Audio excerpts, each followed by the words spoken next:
Tumetoka mbali na nyumbani kuja katika miji ya watu kutafuta maisha. Baba kuwa na la kujivunia kwetu zaidi ya baskeli ya Anita. Kwetu maisha magumu, kipiko wali na maharage ni sherehe ya familia. Maisha yalianza kumpiga babu, yakampiga baba, na sasa yako mbele yetu.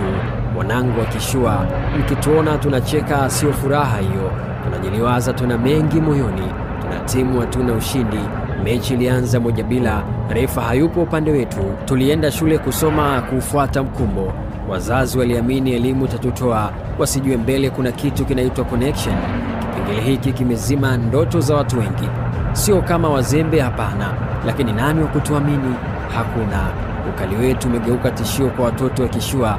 Hata una juhudi vipi, kuna maeneo ni ngumu kuyakanyaga. Ukizaliwa maskini tu, moja kwa moja mechi imeanza 1-0. Kwanza uchomoe ndio upambane kuweka lingine. Ukija kushtuka miaka 40 wapo. Mwanangu, Mungu